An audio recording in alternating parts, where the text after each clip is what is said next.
Pastor Rose, como eu falei no início, ele foi meu professor de discipulado na Escola Bíblica Dominical, do primeiro discipulado que eu recebi.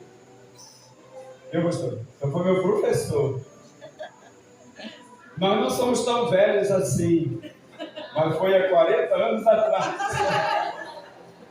A gente não é tão velho assim, né? Estamos chegando. Mas obrigado pelo ensinamento, tá? A Escola Bíblica Dominical, ela é uma escola de formação de obreiros, para quem não sabe, né? E da nossa geração foram muitos, né? Nossa geração, muitos, que hoje estão na obra, outros o Covid levou. Levou o Covid, mas muitos na obra. Tá? Sabe por que eu chamei ele? Porque quando ele, há 40 anos atrás, foi meu professor, ele tinha basicamente esse corpo aqui, ó. Né, pastor? É, verdade. Mas isso aqui não é falta de jejum, não, porque a pastora Ana é de jejum. Sabe o que é isso? Apóstolo, sabe o que é isso? É a vida, né? A vida vai esclerosando a gente, levando a gente, né? Mas eu vou dizer uma coisa para vocês, esse homem aqui, ó, ele é uma bênção. Ele foi bênção para a minha vida, foi meu professor, e com muito orgulho eu falo isso, aprendi muito com ele, eu e a Bispa Maria, tá ali, ó, tá? Nós fomos alunos, Bispa Maria? Do professor Roosevelt Jerônimo. Obrigado por estar aqui. Creio que vai retornar outras vezes. Muito obrigado, pastor. Desculpa pela brincadeira, você é uma bênção, tá? E pode ir embora, que você não foi chamado. Amém. Vamos dar um aplauso ao Senhor. Que bonito, irmão. Aquele sorriso. Glória a Deus, pastor.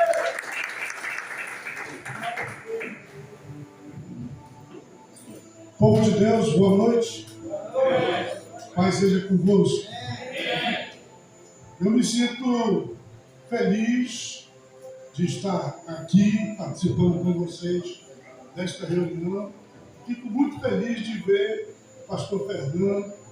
Eu sei de toda a sua trajetória, né? Já há 40 anos nos conhecemos. E fico feliz de ver tudo aquilo que Deus fez e tudo aquilo que Deus ainda fará. Porque Deus tem feito e ainda fará na vida dele. Fico feliz de ver essa obra aqui no Iranduba. E que Deus abençoe grandemente, né? Amém. Mas nós vamos meditar na palavra de Deus nessa noite. Eu vou pedir para o técnico lá do sonoplastia, para colocar aqui o versículo que eu quero ler também, que é Jó, capítulo 14, versículos 7 e 8. Por coincidência, né? Foi os mesmos versículos que o pastor leu. Jó 14, 7 e 8. Que diz o seguinte: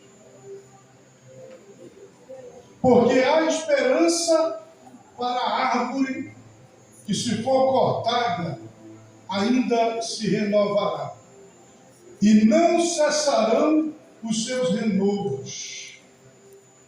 Se envelhecer na terra a sua raiz e o seu tronco morrer no pó, ao cheiro das águas brotará e dará ramos como uma planta. Eu acho essa passagem, esse versículo maravilhoso, porque ele nos fala de renovo, nos fala de renovação, ele nos fala de renascimento, ele nos fala de recomeço. E quando eu próprio cristianismo, né? Eu vejo que a nossa fé, ela nasce de um renovo. De um renovo. Você tem como um dos principais símbolos do cristianismo uma cruz. E a cruz era para ser um símbolo de maldição, um símbolo de sofrimento, um símbolo de castigo, mas ela se tornou um símbolo de renovo. Ela se tornou um símbolo de restauração. Ela se tornou um símbolo de vitória ao invés de derrota. Por quê? Porque lá na cruz, o nosso Cristo, ele deu a sua vida por nós. Ele morreu na cruz. E eu sei que todos os que estavam lá naquele dia, e eles olhavam para Jesus pregado naquela cruz, eles entendiam que ele estava sendo derrotado.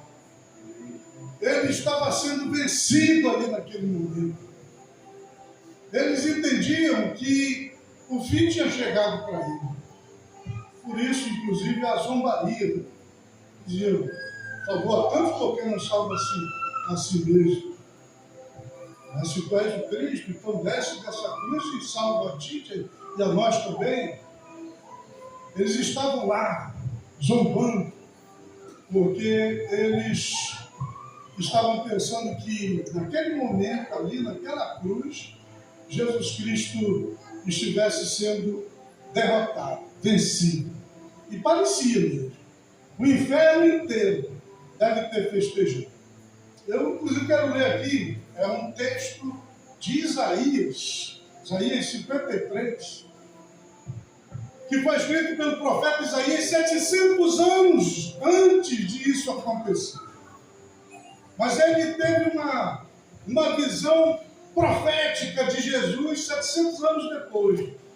E eu entendo que ele viu Jesus nesse momento aqui, quando ele estava lá naquela cruz, agonizando, morrendo, sendo rejeitado, os soldados de costas para ele, jogando, para ver quem ficava com o quê. As pessoas passando e meneando a cabeça, as pessoas rindo, zombando. Estavam lá os sacerdotes, os líderes religiosos, e eles estavam lá rindo, enquanto Jesus agonizava, e eles o criticavam. Parecia realmente o fim. Olha o que diz. Quem deu crédito à nossa pregação e a quem se manifestou o braço do Senhor? Porque foi subindo como um renovo perante ele, como uma raiz de uma terra seca. Não tinha beleza nem formosura. E olhando nós para ele, não havia boa aparência nele para que o desejássemos. Era desprezado e o mais rejeitado entre os homens, homem de dores e experimentado nos sofrimentos, e como um de quem os homens escondiam o rosto, era desprezado e não fizemos dele caso algum. Verdadeiramente, ele tomou sobre si as nossas enfermidades e as nossas dores levou sobre si. E nós o reputávamos por aflito, ferido de Deus e oprimido. Mas ele foi ferido por causa das nossas transgressões e moído por causa das nossas iniquidades. O castigo que nos traz a paz estava sobre ele, e pelas suas pisaduras fomos sarados.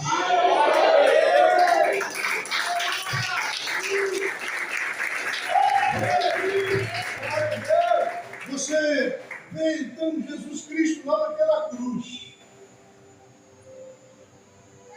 parecia que ele estava derrotado, vencido.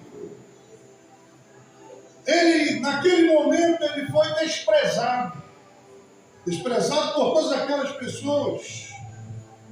E ele sentiu-se só ali, o mais desprezado entre os homens. Ele sentiu-se como alguém de quem as pessoas escondiam o rosto. Ele sentiu dores. Você imagina todas as dores que ele deve ter sofrido ali naquela cruz durante aquele tempo que lá ele esteve agonizando. Foi muita dor, foi muito sofrimento. Mas o que as pessoas não sabiam, o que o mundo não sabia naquele momento, era que Jesus Cristo estava ali naquela cruz, não por ele mesmo. Ele estava ali naquela cruz, porque ali, naquela cruz, naquele momento, ele era o Cordeiro de Deus que tira o pecado do mundo. E esse exemplo do Cordeiro é uma coisa que os judeus conheciam muito bem, porque eles costumavam, quando eles estavam arrependidos dos seus pecados, eles pegavam um cordeiro, levavam até um sacerdote, colocavam a mão sobre o cordeiro, confessavam os seus pecados, e aí o sacerdote vinha e cortava a garganta do cordeiro, e ele sangrava até a morte. O pecado da pessoa passava para o animal, e aí então ela era perdoada. Era esse papel que Jesus estava fazendo aqui na cruz. Ele estava tomando o nosso lugar. Ele estava tomando a nossa culpa. Ele estava se fazendo maldito para que nós pudéssemos ser abençoados. Ele estava ali como o Cordeiro de Deus para tirar o pecado do mundo. Era o que ele estava fazendo ali naquela cruz. E foram horas de sofrimento. E quando chegou a hora, ele morreu. Morreu de fato. A Bíblia diz que quando isso aconteceu, ele deu um grande brado, né? E quando ele estava morrendo, ele deu aquele brado, ele disse: Deus meu, por que me desamparaste? Naquele momento ele até se sentiu abandonado pelo Pai. Não porque ele tivesse pecado, mas porque os pecados de nós todos estavam sobre ele. E naquele momento, ele era um pecador, porque estava no nosso lugar. E ali ele se sentiu desamparado, até pelo Pai. Mas ele disse: está tudo consumado. E ali, em tuas mãos, entrego o meu espírito. E a Bíblia diz que houve trevas sobre a terra. A Bíblia diz que houve um terremoto, trovões, raios, e uma coisa extraordinária aconteceu. Os sepulcros se abriram e os mortos ressuscitaram e entraram na cidade. E lá no santuário, a Bíblia diz que o véu do santuário, ele se rasgou de alto a baixo. Porque o próprio Deus, ele foi lá e ele fez assim, rasgou o véu. Sabe o que aquele véu representava? Justamente a nossa separação de Deus por causa do nosso pecado. Aquele véu, ele fazia a separação entre o lugar santo e o lugar santíssimo. Mas agora, quando Jesus deu a sua vida, quando ele derramou o seu sangue, quando ele morreu, o véu do santuário se rasgou, porque agora o caminho foi aberto para que nós, pecadores, que estávamos perdidos, como ovelhas sem pastor, cada uma se desviando pelo seu próprio caminho, caminhando a passos bem largos para a nossa destruição. Ele abriu o caminho para a gente voltar para Deus, para a gente cessar, para a gente recomeçar. E a palavra realmente que me vem à mente quando eu penso nesse acontecimento aqui, e aí no que acontece no domingo, na madrugada de domingo, quando Jesus Cristo ele volta dos mortos, ele ressuscita, a palavra que me vem à mente é justamente essa palavra que vocês estão usando bastante aqui, que é a palavra renovo. Aleluia! O texto ali diz, inclusive, que ele foi como um renovo, né? Ele é como uma raiz de uma terra seca. Então está lá, aquela terra seca que ninguém pensava que pudesse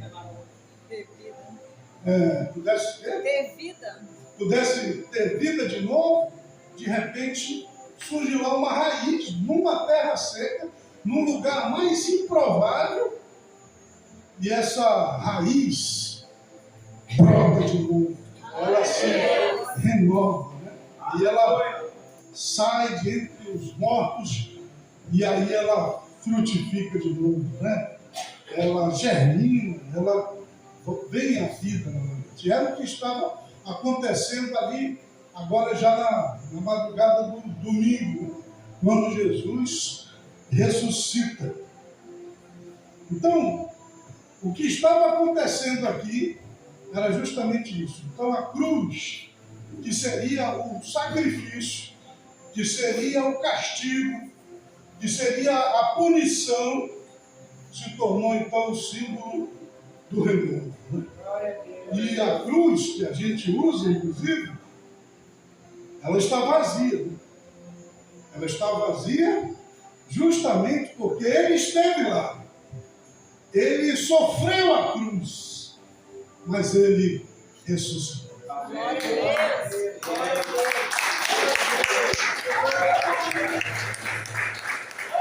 Eu quero dizer a vocês, é aqui que começa a nossa fé. Aleluia! É aqui que começa o nosso cristianismo. Começa de um renovo.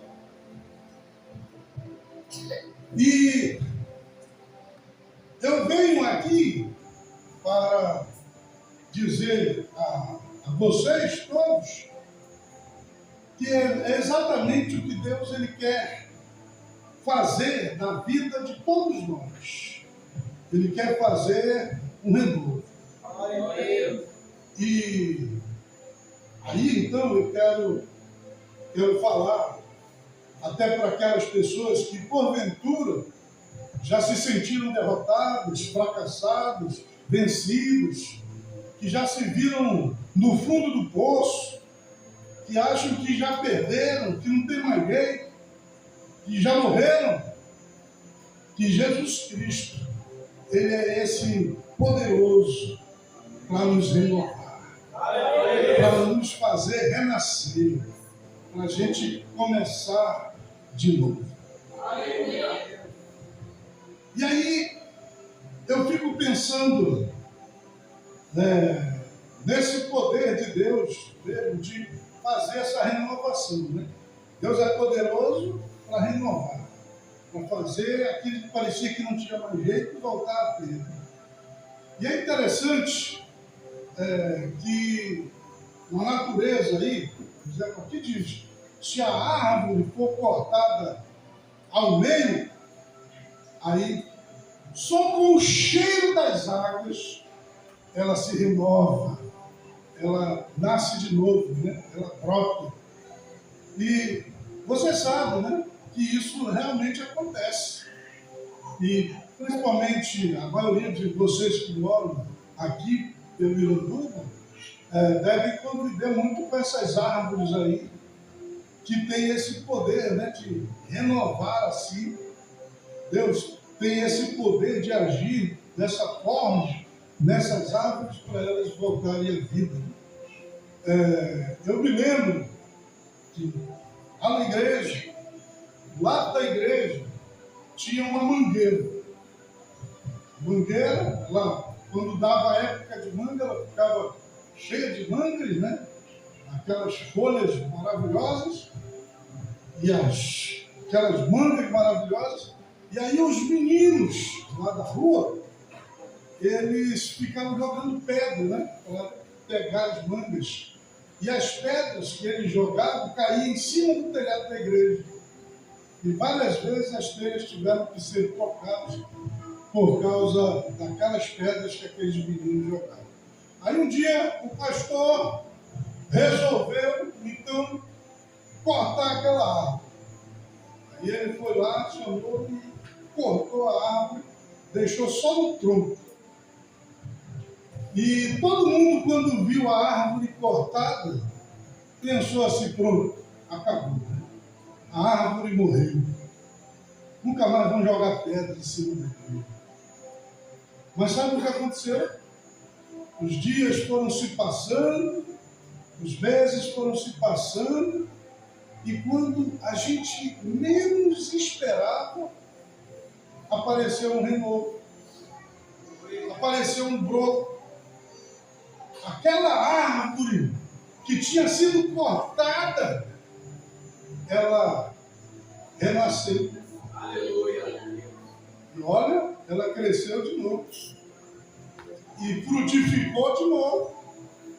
Porque Deus é esse poderoso de fazer essa obra de restauração na vida da gente. Tudo começou com um renovo e é um renovo que ele faz na vida das pessoas.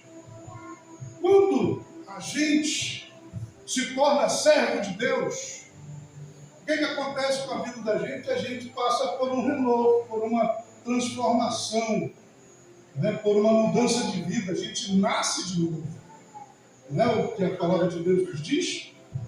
Mas eu quero trazer também aqui, dentro desse conceito de que a nossa vida cristã ela precisa começar também com um renovo, com um novo nascimento, com uma conversão, né? Porque o novo nascimento é justamente essa conversão, essa mudança completa que acontece na vida da pessoa, né? E eu quero citar aqui, nessa noite, o exemplo de um dos discípulos de Jesus, talvez um dos mais conhecidos, que foi o Pedro, apóstolo, mais tarde se tornou o apóstolo São Pedro. Esse homem, chamado Pedro, ele teve um encontro com o Senhor Jesus num dia em que ele tinha passado a noite inteira tentando pescar alguma coisa e não tinha conseguido pescar nada.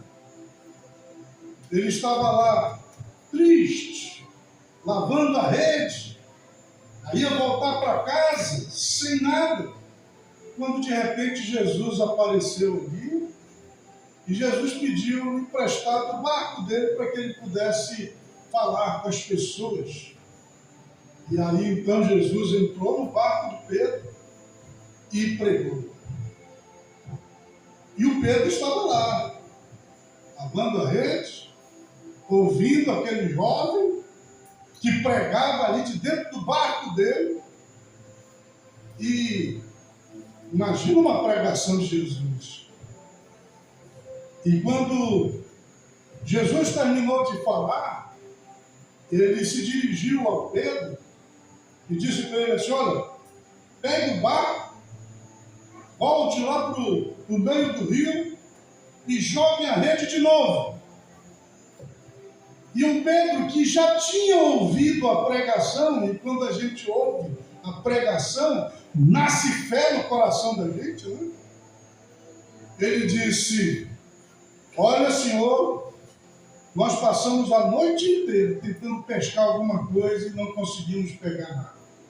Mas pela tua palavra, eu vou voltar. Eu vou jogar a rede de novo. Porque o Senhor está falando, porque o Senhor está mandando. E aí eles foram e jogaram a rede de novo. E quando eles puxaram a rede, veio tanto peixe, mas tanto peixe, que eles tiveram que pedir ajuda de outras pessoas para pegarem todo o peixe que eles estavam conseguindo pescar. E aí, esse milagre evidente ali fez com que aquele homem, chamado Pedro, cresça no Senhor Jesus. E aí Jesus disse para ele: olha, vinde após mim, e eu vos farei pescadores de homens. E aí então Pedro começou a sua caminhada com Jesus. E ele caminhou com Jesus durante aqueles 3 anos e meio. Ele viu Jesus pregar, ouviu Jesus pregar, ele viu Jesus operar milagres. Ele estava com Jesus em todos os momentos, nos momentos mais marcantes, ele estava lá com Jesus. E até que chegou o momento em que estava chegando a hora de Jesus ser preso. E Jesus foi preso. E no momento, inclusive, em que Jesus foi preso, o Pedro, que estava lá, ele teve uma reação, chegou até a cortar a orelha de um dos soldados lá. E aí Jesus o repreendeu e botou a orelha no lugar lá do mal. Mas Jesus, ele tinha dito para Pedro que ele iria negá-lo. Que antes que o galo cantasse, ele iria negá-lo. Ele disse assim: não, eu jamais te negarei. Ele disse: por ti eu darei a minha vida. Eu jamais te negarei. E ele era bravo mesmo, né? Mas, veja, depois que Jesus foi preso, depois que Jesus foi tirado do meio deles, quando eles levaram Jesus para começar aquele julgamento, né, que culminou com a sua crucificação, aí então o que acontece? De repente alguém vendo Pedro diz assim: eu conheço ele, ele é um dos discípulos desse Jesus que acabou de ser preso. E aí ele nega Jesus. Ele nega uma vez, depois dizem de novo, ele nega a segunda vez, ele nega 3 vezes. Ele nega Jesus. Então o que aconteceu nesse momento? Ele caiu na fé. Naquele momento, ele pecou. Naquele momento, ele traiu Jesus. Então eu vejo que esse momento aqui, quando Pedro cai no pecado, depois de ter até dito que jamais negaria Jesus, eu vejo que nesse momento aqui, ele estava sendo derrotado. Ele estava sendo vencido. O inimigo estava tendo vitória sobre a vida dele. Não é? E aparentemente, aqui estaria acabando a carreira do Pedro. E depois as coisas foram se desenrolando. Jesus foi levado à cruz, foi morto. Passaram-se aqueles 3 dias. Jesus ressuscitou. E depois que Jesus ressuscitou, um dia o Pedro, que tinha voltado lá para pescar, voltado para a velha vida de pescador, lá estava ele pescando, E aconteceu de novo, dele passar a noite inteira e não conseguir pescar nada. E ele já estava lá ao amanhecer, agonizando, agoniado, né? Por não ter pego nenhum peixe, quando de repente aparece Jesus lá na praia.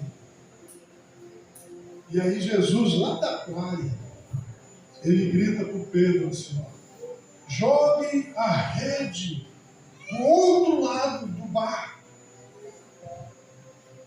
E eles ouvem aquilo e o Pedro deve ter se lembrado do que tinha acontecido antes, né? E ele então joga a rede do outro lado. E quando ele puxa, novamente o milagre aconteceu. Lá se veio aquele monte de peixe. E aí, quando eles viram o milagre se repetindo, ele compreendeu, é ele, é o Messias, não é Jesus. Ele ressuscitou, ele está vivo, né? E aí Jesus chama eles, né? Diz, vem para cá. E aí eles chegam até a praia e Jesus estava lá com um peixe assado, né? Estava ali preparando uma refeição com eles e convidou eles a sentarem-se ali para comerem junto com ele. Eu fico pensando como é que estava a cabeça de Pedro nesse momento. Ele tinha negado Jesus 3 vezes. Ele que dizia que nunca negaria, negou Jesus 3 vezes. Ele que disse que nunca deixaria Jesus, tinha voltado a ser pescador. E agora ele estava ali diante de Jesus. E Jesus o convidava para comer aquele pão e peixe que lá estava. E aí acontece ali um diálogo com Jesus e Pedro, que eu acho tremendo, né? Porque é nesse diálogo aí que ele dá ao Pedro a oportunidade de se renovar, de experimentar um renovo na sua vida. Ele pergunta para ele, Pedro, tu me amas? E aí ele diz, eu te amo, Senhor. E ele pergunta de novo, Pedro, tu me amas? Ele diz, eu te amo, Senhor. Pedro, tu me amas? Aí ele se desespera. E aí ele diz, Senhor, o Senhor sabe todas as coisas. O Senhor sabe que eu te amo. O que estava acontecendo nesse exato momento? O Pedro estava renascendo. Ele estava revivendo. E Jesus estava ali provocando o Pedro, que era para que ele se levantasse daquele estado, daquela situação de morte, daquele afastamento que ele estava. Fez ele declarar o seu amor 3 vezes. E aí Jesus disse para ele, então cuida das minhas ovelhas. Já que você já está vivo de novo, já que você está restaurado de novo, já que agora você me ama, você me negou 3 vezes, mas você me disse também 3 vezes que me ama para cobrir. Diz agora então, cuida das minhas ovelhas. E aí, depois disso, há um outro momento, mais lá na frente, que eu entendo que é o momento em que se completa mais ainda esse renovo na vida desse homem. Foi alguns dias depois, quando, depois de Jesus subir aos céus, diante dos olhos de todos eles e de mais de 500 pessoas, né? Jesus Cristo disse que era para eles ficarem em Jerusalém até que do alto eles fossem revestidos de poder. E ele disse: vocês vão receber poder quando o Espírito Santo descer sobre vós. Fiquem em Jerusalém. E aí sereis testemunhas em Jerusalém, na Judéia, em Samaria e até os confins da terra. E Jesus subiu aos céus e eles desceram do monte e eles foram lá para um cenáculo e lá eles ficaram orando, buscando a Deus, buscando essa renovação, buscando esse poder, buscando essa graça. Eles queriam essa renovação. Foram vários dias, mas depois de muitos dias, a Bíblia diz que eles estavam lá no cenáculo reunidos e de repente um vento forte e impetuoso entrou no lugar onde eles estavam e foram vistas línguas de fogo sobre a cabeça deles. E eles falavam em línguas e profetizavam.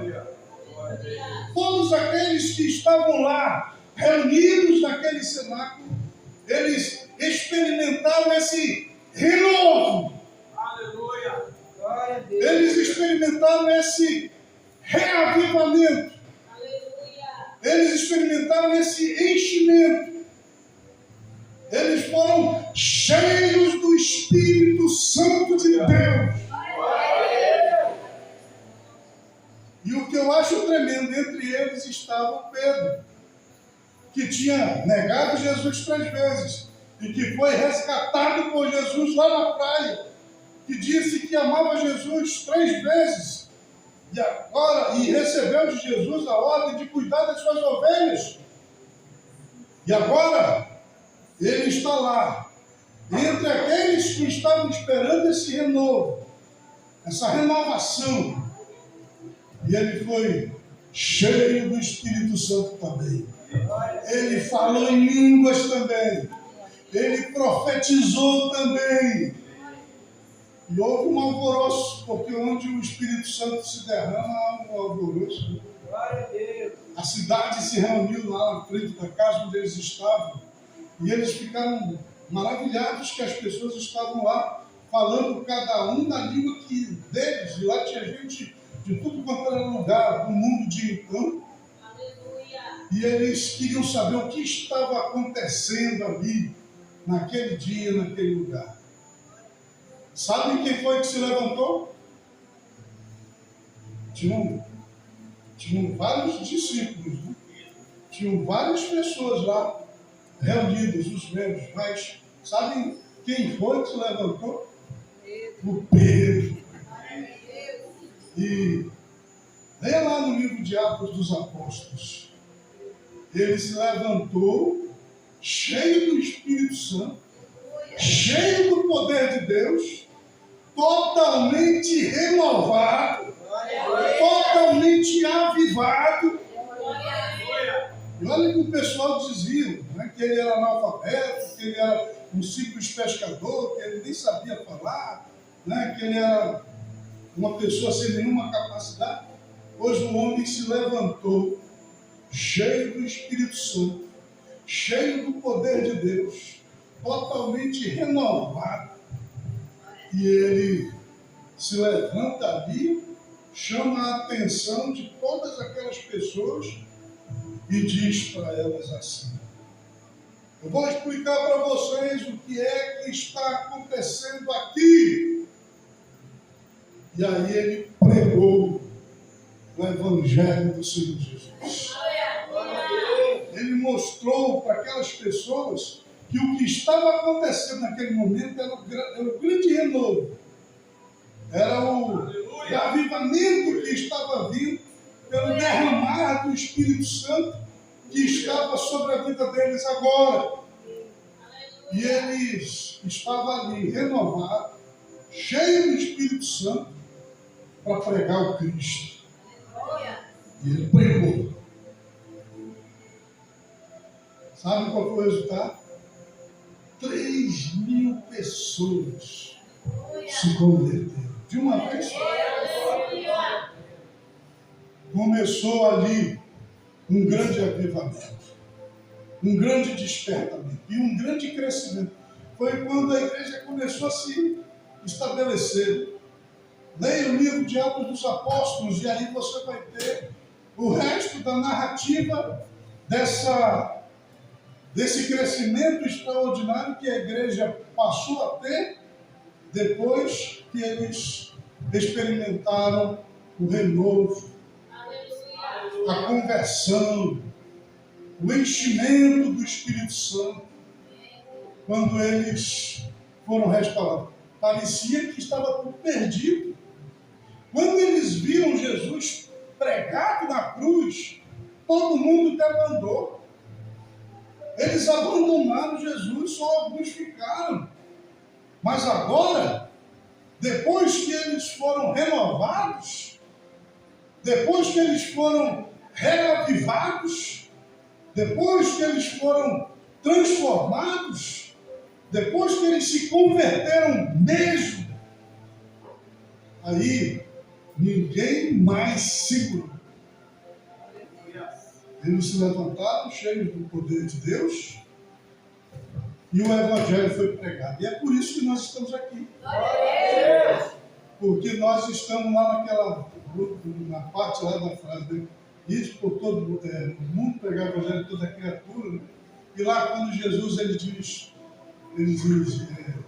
ficai em Jerusalém até que do alto sejais revestidos de poder e ser minhas testemunhas em Jerusalém, na Judéia, em Samaria e até os confins da terra. Até em Manaus, né? Até nós. O Evangelho veio, chegou e nós estamos aqui. Mas agora é a nossa vez, né? E eu quero falar com você que está aqui nessa noite. Eu não sei quanto tempo de fé você tem. Eu não sei como tem sido a sua caminhada com Deus. É possível que você nunca tenha se desviado, nunca tenha se enfraquecido na fé. É possível que você tenha sido um vencedor. Mas é possível também que haja aqui entre nós pessoas que, mesmo tendo servido a Deus, caíram, como Pedro caiu. Pessoas que, mesmo tendo sido chamadas por Deus para serem pescadoras de homens, deixaram que alguma fraqueza, alguma dúvida, alguma incerteza as tirasse do caminho. E talvez você tenha enfrentado tantos problemas, tantas lutas, tantas dificuldades, que aí você olha para os seus problemas e você pensa, acho que Deus me abandonou, porque eu não fui chamado para isso. O pastor estava me contando a experiência dele, de estar num determinado lugar, pregando o Evangelho, e não conseguia ganhar ninguém. Fazia tudo que podia fazer e não conseguia ganhar ninguém. E aí? E aí, de repente, começa a pensar, eu vou desistir, eu vou parar. Eu acho que eu não fui chamado. Eu acho que não é essa a vontade de Deus para mim. Acho que eu estou no lugar errado. E aí o Espírito Santo vem e traz um renovo no coração dele. E diz assim, não, você não está abandonado. O que está faltando é você ir fazer aquilo do que eu te chamei. E aí Deus colocou no coração dele a visão daquilo que ele queria que ele fizesse. E aí quando ele fez, o que aconteceu? Houve um renovo. Houve uma restauração. É possível que você esteja vivendo uma situação assim também, aqui nessa noite. Mas eu quero dizer a você que está nessa situação de pecado, de sofrimento, de decepção, de desânimo, de lutas e mais lutas, amarrado, você se sente amarrado, que parece que não tem mais jeito para você. Eu quero dizer para você, é agora que o renovo vem. Eu quero dizer para você, sabe o que Deus vai fazer? Ele vai te tirar de lá do fundo do poço. Ele vai perdoar os teus pecados. Ele vai lavar a tua alma, teu espírito. E Ele vai te renovar. E aí você vai renascer. Você vai reviver. Deus é poderoso para fazer isso. Ele é poderoso para restaurar, como Ele restaurou o Pedro, como Ele fez com tantas pessoas, tem feito ao longo da história da humanidade. E aí, só para já caminhando para encerrar essa palavra, você conhece a história da águia? Você sabia que chega um tempo na vida da águia que ela voa para a mais alta montanha que ela encontra. E quando ela chega lá, no alto dessa montanha, ela esfrega o bico dela na rocha e o bico cai. Ela esfrega as garras na rocha e as garras caem. E as penas caem. E se você vê uma águia nessa situação, você pensa, tem mais jeito não. Perdeu. Foi vencido. Essa aí não sobrevive. Chegou ao fim. Né? E olhando assim, parece, como parecia que lá na cruz Jesus estava sendo vencido, no entanto ele estava vencendo. Parecia que ele estava sendo derrotado, mas aquela é a sua grande vitória. E aí, sabem o que acontece? Os dias vão se passando e aquela águia lá no alto daquela montanha sozinha, naquela situação, ela fica lá na dependência de Deus, esperando em Deus, confiando em Deus. E aí Deus, que é especialista em renovo, Deus que é especialista em restauração, Deus que é especialista em trazer os mortos para a vida, de fazer o fraco se tornar forte, de tirar o duro e colocar no trono. Deus que é poderoso para mudar a sorte e a vida das pessoas. Sabe o que Ele faz? Ele começa a agir na vida daquela águia. E aí o que acontece? Nasce um novo bico. Nasce novas garras. E maravilhoso ainda, nascem novas penas. Aleluia. Só que mais fortes, mais bonitas. E aí sabe o que acontece? Aquela águiazinha que parecia que ia morrer, que não tinha mais jeito, que não tinha mais solução, ela então abre as suas asas e aí ela sai voando no seu voo mais alto, porque ela foi renovada pelo poder de Deus. E é isso que Deus faz na vida dos seus servos. Então eu quero dizer para você que está aqui que Deus pode te renovar, hein? Deus renova as tuas forças. Ah, mas eu já estou velho demais. Quantos anos tinha Abraão quando ele foi chamado? Quantos anos tinha Moisés quando ele foi chamado? Né? E no caso de Moisés, inclusive, é interessante que ele foi criado como o filho da filha de Faraó. Ele foi criado no palácio, tinha de tudo, do bom e do melhor. Teve a melhor educação que alguém poderia ter, ele era um príncipe. E aí, de repente, o que aconteceu com a vida dele? Ruiu tudo, perdeu tudo. Ele perdeu o direito de ser filho da filha de Faraó. Ele perdeu o dinheiro que ele tinha, perdeu a família que ele tinha, ele perdeu tudo e teve que fugir, porque senão ele ia ser morto.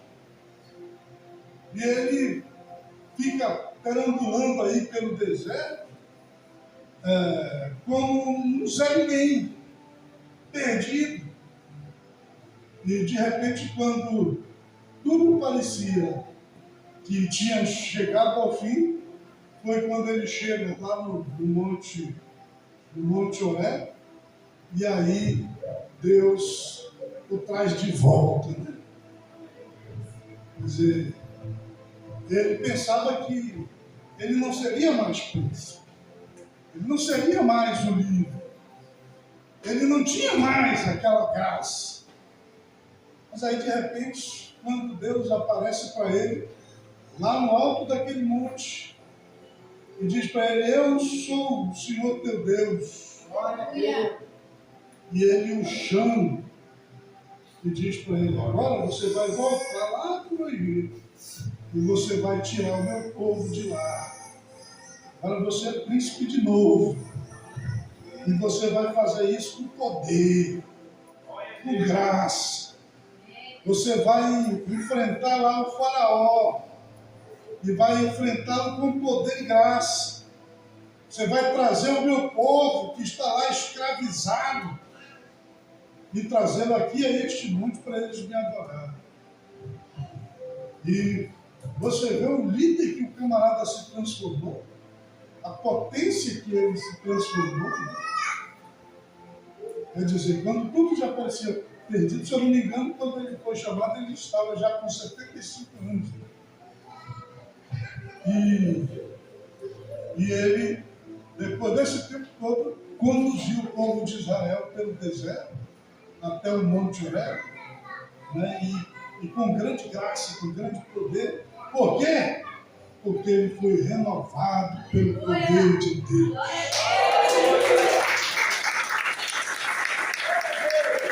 Mais forte ainda, o Senhor Deus é poderoso para renovar. Amém? Coloca de novo aí, João 14, 7. Vamos ficar todos de pés.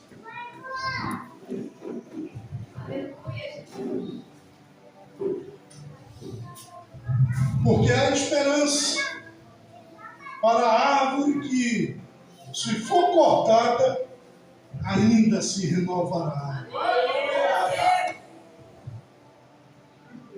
E não cessarão os seus renovos. Se envelhecer na terra a sua raiz e o seu tronco morrer no pó, ao cheiro das árvores brotará e dará ramos como uma planta. Aleluia. Amém. Amém. Vamos dar mais uma salva de palmas. Vamos falar aqui.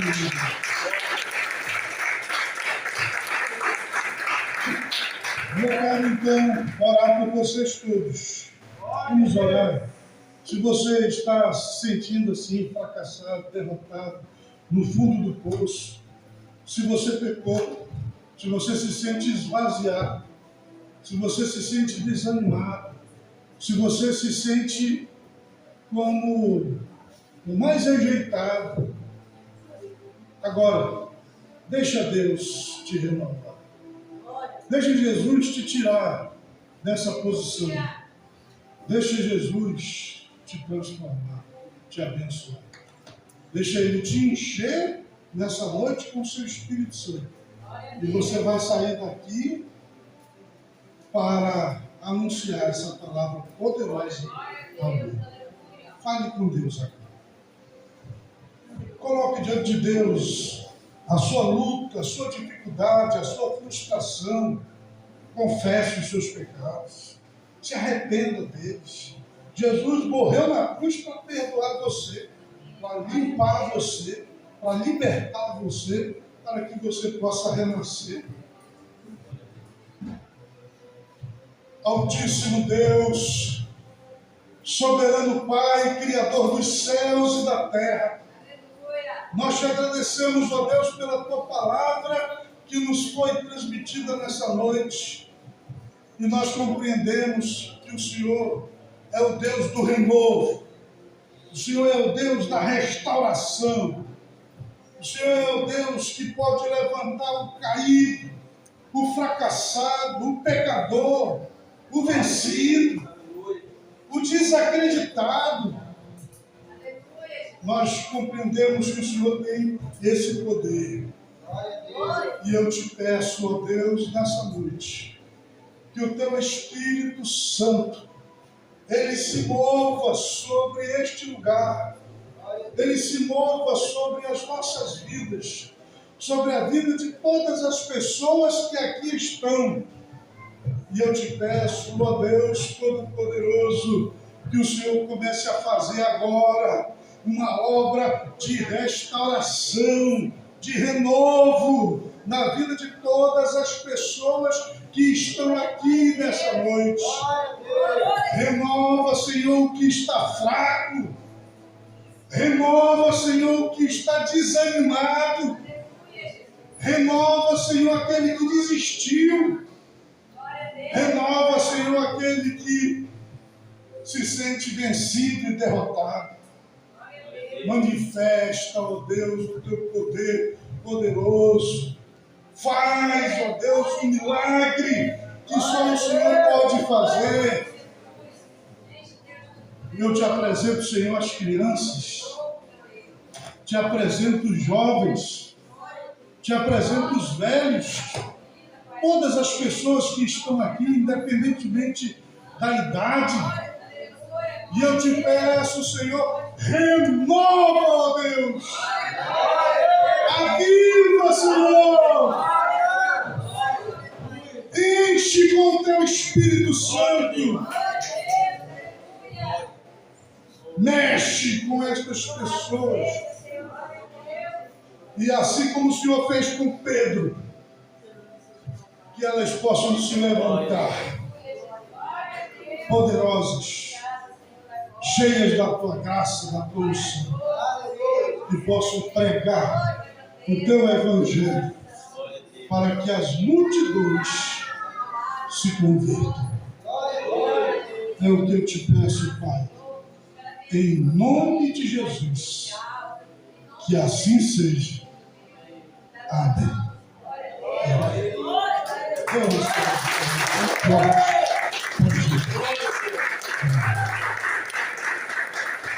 Glória a Deus.